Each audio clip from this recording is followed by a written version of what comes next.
Hi friends, welcome back to my channel. ఈ వీడియోలో మనం షార్ట్ టర్మ్లో మంచి పాజిటివ్గా పెరగడానికి ఛాన్స్ ఉన్న ఒక 3 స్టాక్స్ గురించి తెలుసుకుందాం. నిన్న వీడియోలో మనం డిస్కస్ చేసుకున్న 3 స్టాక్స్ కూడా చాలా మంచిగా అయితే పెర్ఫామ్ చేయడం జరిగింది. దాంట్లో ముందుగా చూసుకున్నట్లయితే జీనాస్ ఈకో స్టాకు ఈరోజు 18% పెరిగింది అండ్ హెచ్ఎల్ఈ గ్లాస్ కోట్ 8% పెరిగింది.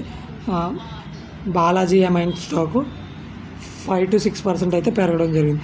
అండ్ లేట్ చేయకుండా ఈరోజు వీడియోలో మనం సవిత ఆయిల్ టెక్నాలజీస్ లిమిటెడ్ ఈ కంపెనీ గురించి మాట్లాడుకుందాం. ఈ కంపెనీ ఈరోజు అయితే 17% అయితే పెరగడం జరిగింది. ఇది ఇలా మెయిన్గా పెరగడానికి రీజన్ చూసుకున్నట్లయితే వీళ్ళు క్వార్టర్లీ రిజల్ట్స్ అయితే చాలా మంచిగా రావడం జరిగింది. దానివల్ల ఈ స్టాక్ అయితే ఈరోజు 17.56% ప్రాఫిట్లో క్లోజ్ అవ్వడం జరిగింది. అండ్ ఇంకా చూసుకున్నట్లయితే ఇక్కడి నుంచి కూడా పెరగడానికి మెయిన్ రీజన్స్ ఉన్న కారణాలు ఏంటంటే బోర్డు మీటింగ్లో సవిత గ్రీన్ టెక్ లిమిటెడ్ అనే పేరెంట్గా లిస్ట్ అయిన కంపెనీని సవిత ఆయిల్ టెక్నాలజీస్లో మెర్జ్ చేయడానికి అప్రూవల్ అయితే ఇవ్వడం జరిగింది. ఈ అప్రూవల్ వల్ల స్టాక్ అయితే ఇక్కడ నుంచి ఇంకా పెరగడానికి చాలా ఛాన్స్ అయితే ఉంది. ఇదంతా కంప్లీట్గా ఎడ్యుకేషనల్ పర్పస్ మాత్రమే. అండ్ డైలీ టైం ఫ్రేమ్లో చూసుకున్నట్లయితే ఒక జోన్ నుంచి బాగా పెరగడం బ్రేక్అవుట్ ఇవ్వడం అయితే జరిగింది. అండ్ వీక్లీ టైం ఫ్రేమ్ చూసుకున్నట్లయితే ఈ స్టాక్ వీక్లీ టైం ఫ్రేమ్ చాలా మంచిగా అయితే కనిపిస్తుంది. ఈ వీక్లీ టైం ఫ్రేమ్లో ట్రెండ్ లైన్ అయితే బ్రేక్అవుట్ ఇవ్వడం జరిగింది. సో ఇక్కడ నుంచి మనం 600 వరకు 600, 650 అండ్ ఆల్ టైమ్ హైని బ్రేక్ చేసే ఛాన్సెస్ అయితే కూడా ఉన్నాయి. ఇది కేవలం కంప్లీట్గా ఎడ్యుకేషనల్ పర్పస్ మాత్రమే. అండ్ నెక్స్ట్ స్టాక్ చూసుకున్నట్లయితే Ola electric stock. Ola electric stock ఈరోజు 9% పెరిగి చాలా పాజిటివ్గా అయితే మూవ్ అవ్వడం జరిగింది. ఇంత నెగిటివ్ మార్కెట్లో కూడా ఈ ఓలా ఎలక్ట్రిక్ పెరగడానికి మెయిన్ రీజన్ చూసుకున్నట్లయితే QIP అయితే లాంచ్ చేయడం జరిగింది.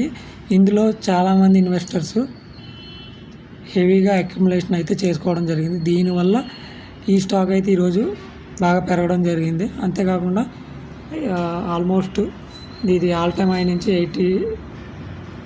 రీసెంట్గా 85% అబోవ్ పెరగడం జరిగింది. ఈ వీక్లీ టైం ఫ్రేమ్లో చూసుకున్నట్లయితే ఇది ఫ్లాగ్ ప్యాటర్న్ని బ్రేక్ చేసింది. ఈ రెసిస్టెన్స్ లెవెల్ క్రాస్ అయితే కనుక అంటే కరెంట్ ఉన్న లెవెల్ 46 రూపీస్ పైకి క్లోజ్ అయితే కనుక ఇక్కడ నుంచి మనం మంచి మూవ్ అయితే ఎక్స్పెక్ట్ చేయొచ్చు ఓలాలో. బట్ ఇది కొంచెం హై రిస్క్ స్టాక్, ఎందుకంటే ఈ స్టాక్ ఎప్పుడు కూడా నెగిటివ్గా మార్కెట్లో న్యూస్ అయితే స్ప్రెడ్ అవుతూ ఉంటుంది. బట్ ఇప్పుడు ఈ మధ్యన కొంచెం పాజిటివ్ ఫ్యాక్టర్స్ అయితే జరుగుతున్నాయి. అండ్ నెక్స్ట్ స్టాక్ చూసుకున్నట్లయితే Borosil renewables solar panel manufacturing చేసే ఈ సోలార్ ప్యానల్కి పైన ఉన్న గ్లాస్ని మ్యానుఫ్యాక్చరింగ్ చేసే ఈ కంపెనీ ఈరోజు పెరగడానికి మెయిన్ రీజన్ చూసుకున్నట్లయితే గవర్నమెంట్ నుంచి ఒక ఇంపార్టెంట్ అప్డేట్ అయితే రావడం జరిగింది. మలేషియా నుంచి వచ్చే సోలార్ గ్లాస్కి ఇంపోర్ట్ పైన డ్యూటీ అయితే ఇంకొక 5 years ఎక్స్టెండ్ చేయడం అయితే జరిగింది. దానివల్ల ఈ స్టాక్ అది పాజిటివ్ కాబట్టి దానివల్ల ఈ స్టాక్ అయితే 8% అయితే పెరగడం జరిగింది. అండ్ డైలీ టైం ఫ్రేమ్లో చూసుకున్నట్లయితే ఒక గ్యాప్ అప్ ఓపెనింగ్ అయితే ఓపెన్ అయ్యి ఆల్మోస్ట్ ఇది ట్రెండ్ లైన్ అనుకుంటే ఈ ట్రెండ్ లైన్ బ్రేక్ చేసి అప్ సైడ్ అయితే ట్రెండ్ లైన్ పైన అయితే మూవ్ అవ్వడం జరిగింది.